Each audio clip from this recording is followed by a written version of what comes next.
Hey, how's it going, everyone? So I have a new guest, Aaron, and Aaron is actually all the way in Germany as of right now. And I think you're like one of the number one people on what is it, Upwork? And so Yeah. you've been getting a lot of talks over there in Europe. And so I know that you're familiar with John. We both talk to him. We kind of figure out new strategies, and so it's been interesting kind of hearing your side of the story when it comes to just all these other types of clients in Europe and how that's kind of translated to how you view things in strategy.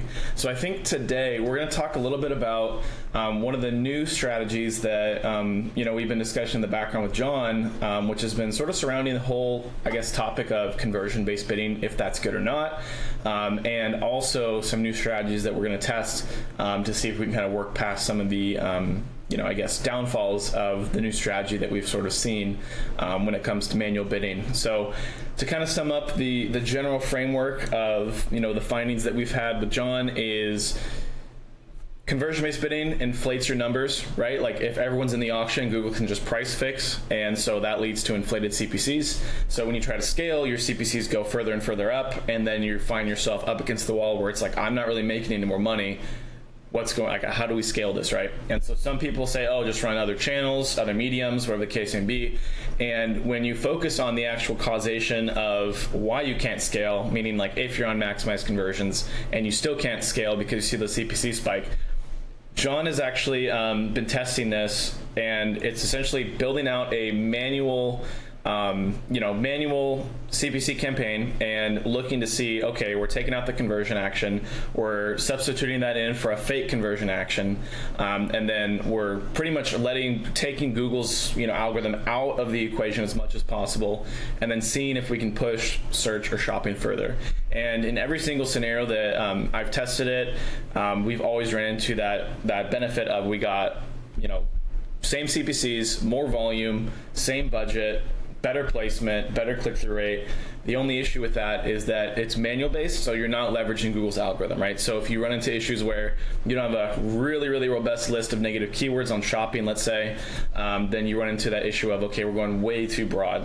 So I wanted to kind of, I guess, ask you, Aaron, what was your thoughts on the general strategy and maybe some ideas that you have about it?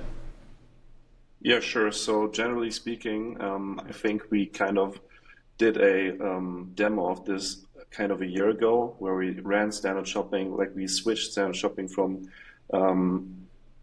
conversion-based bidding to maximize clicks and with a CPC cap. Because what we generally found in accounts that when you run smart bidding, it really in some cases it's harder, in some cases it's fine, but on some accounts it's insane how much the CPC spike and like how huge inefficiencies occur when you like literally have like a $2 or $3 average CPC, and then you sort down descending your search terms by CPC, and then you see like that you literally have 20 or 30 or how many search queries in where like you bid $20, $30 per click, like literally 10 times higher of your average. So the idea was back then to just do a regular switch, limit Google's CPCs, like put the CPC 20% above the average, and then just cap it on maximize clicks. And the funny thing is, I mean, there is so many things to consider when it comes to tests like this, because John has the power of testing. Usually he tests it on like huge accounts where you have a lot of learning and a lot of progress in really short time. So we tested it also like for one of my it was like a dental, like they have veneers, they sell veneers, dental accounts, smart, like standard shopping. Never ran Performance Max on this account, so standard shopping from the beginning. And I actually saw some really solid improvements in the first 1 or 2 weeks where like just manual maximize clicks, CPC limit has really worked out. And I generally think that was a pretty smart idea because we kind of were maxed out in the space. Didn't have many competitors in the auction. Insights is super important to consider as well. But from my experience, from what I've seen, it's literally it's outsmarting Google, and it's outsmarting the price fixing of Google. And it's just there is just a threshold when I think smart bidding is still pretty smart. And I test a lot. Like I literally have A/B tests running every day.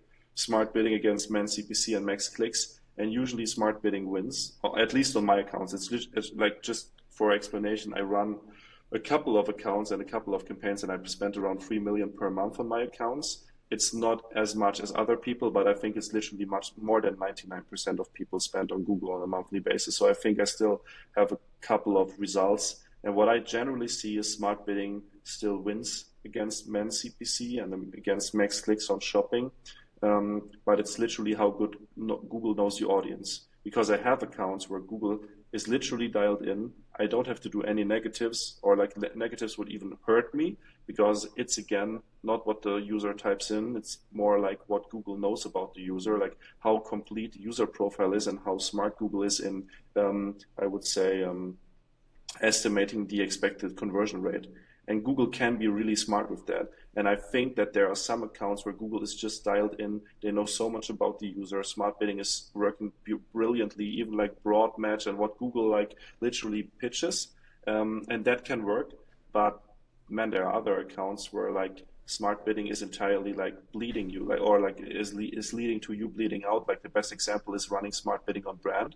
Like it literally, and this is also something it's really smart, or like it's really important to look at it, because like smart bidding on brand is literally horrible and leads to high CPCs and tends to really cost you a lot of money. But I've seen also instances in where we had like 15 competitors in Auction Insights, we A/B tested it, and smart bidding was literally like 50-50, or wasn't much better or wasn't worse. So I've found for myself, there are two huge variables, and this is how many Auction Insight competitors generally are in the market. And then the second thing, how good Google knows your audience and how good smart bidding is dialed in.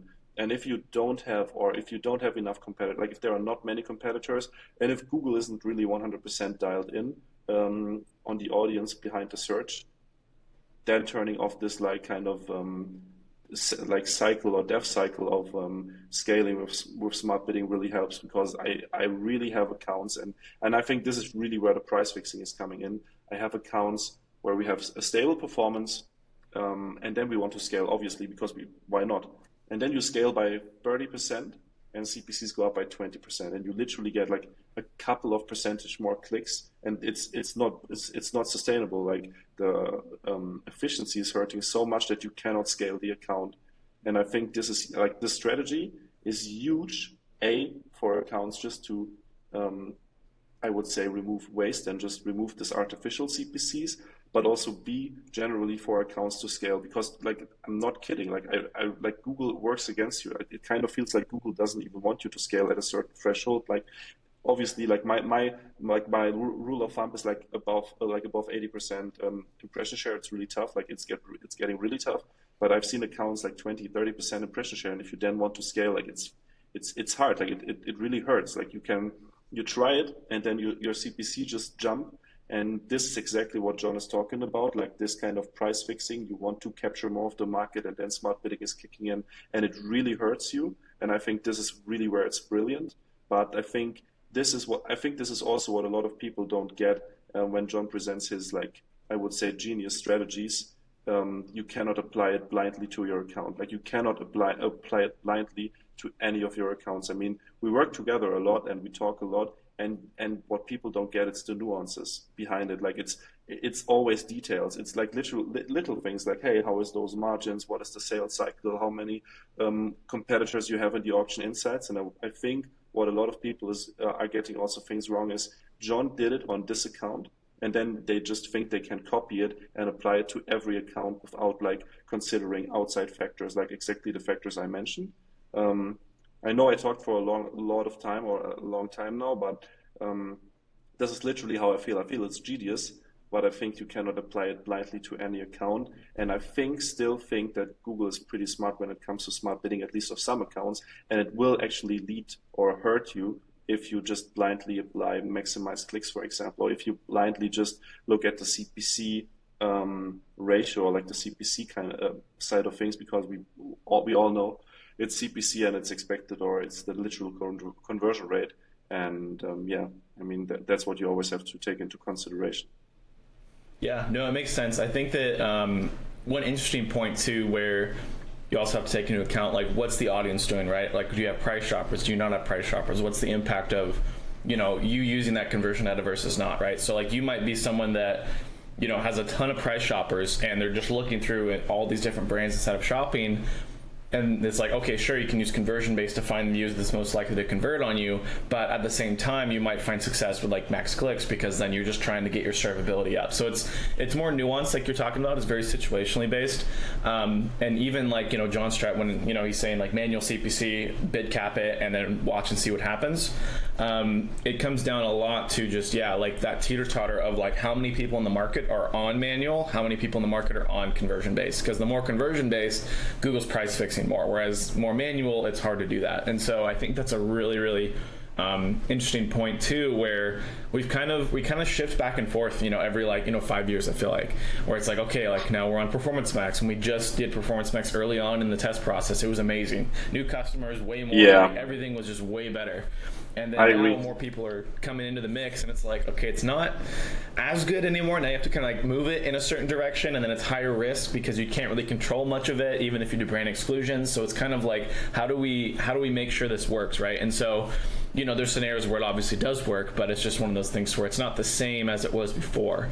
And so having, a good idea of like you're doing right now with just split testing, right? Understanding like, okay, we're testing all these strategies on all these accounts, just in case, because we don't know, what all the other competitors are doing in that same exact niche, right? Like they could be all in manual, and like we have no idea, and we're at a huge advantage with like conversion-based bidding. It all just kind of depends on the actual account. And so I think one thing that I was going to ask you about, if you've tested this, and this is something that I'm thinking of leaning more into, is having that aggressive conversion-based campaign, but then on top of it, trying out that strategy where you just go manual CPC, remove, all the conversions, and then just go for placement, and then click-through rate, and make sure that your CPCs pretty much stay the same or drop, and then see how those two kind of play with one another, and see if you can say, okay, this is more of like that prospecting top of funnel, and then the conversion-based, and see if that impression share shifts, as well as those CPCs. But yeah, curious on what your thoughts are on that. Yeah, that's interesting because it's kind of a mini funnel. It's like literally what you would apply to your account when you do like a smart campaign, or sorry, like a shopping campaign. I keep saying smart or smart shopping campaign, but I literally mean like the standard shopping campaigns, of course. And then on top of it, you build like a PMax, and then PMax is like literally stealing the audiences away from like the shopping campaign, or what's working on shopping. Performance Max will take over, and it's stealing good traffic out of it. So I think it's interesting to bring. I mean, I would say it's like potentially colder traffic. Like it would be a mini funnel, because when you run shopping, and then when you run shopping on clicks on CPC based, it will be really, really cold, especially if you exclude brand then, because that's also something important, understanding bidding strategies. And if you have a shopping campaign on top of your shopping campaign on clicks or on MEN CPC, run it on 400% TROAS. I mean, it's not a secret. Like the higher you set the ROAS, or the more you restrict Google, like that's really something to think about. Like it's basically restrictive. Like Google is restricted, and Google on a T400% ROAS has to approach audiences and auctions differently, and even potentially leaves out 50% of all auctions, basically, because Google doesn't know. And if Google doesn't know, they're not going to bid on it. So just generally, like this was a super important point actually, smart bidding can generally be poison for scaling, because if smart bidding isn't sure, it's not going to take part in those auctions, and you potentially leave out like 25% of all auctions, because smart bidding will never take part, because just smart bidding doesn't know, and it likes, especially on a not an aggressive, like on a high TROAS, on a restrictive TROAS, it really doesn't like to take chances. And just elaborate.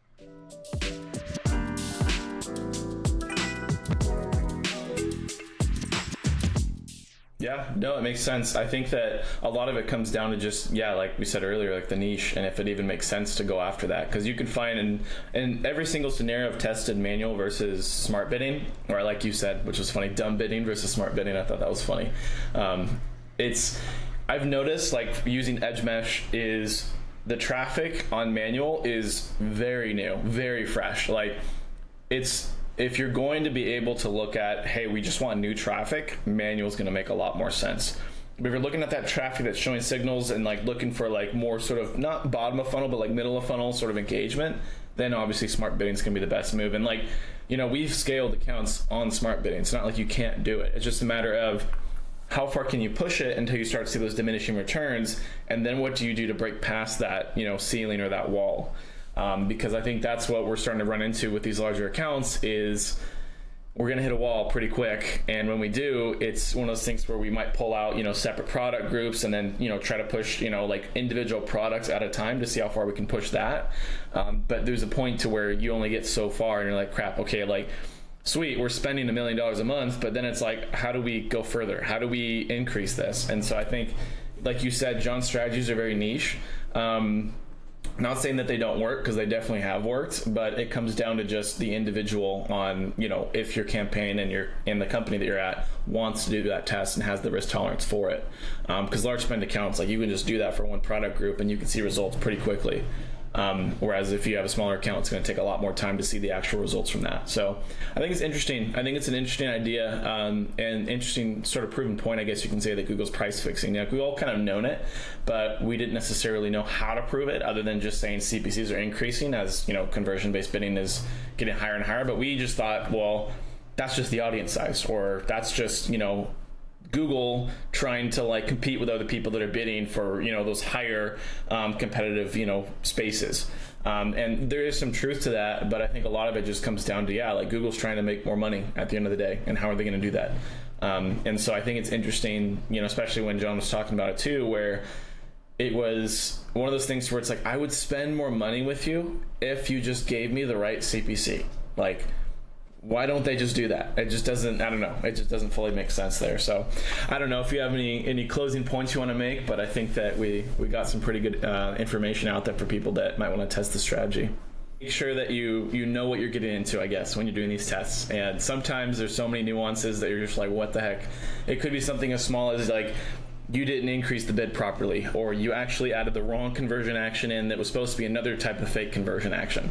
There's so many little things, so you have to just make sure that you're also doing the test right in the first place, because like you said, it's very specific to the individual account. It's not just blanketed across everything.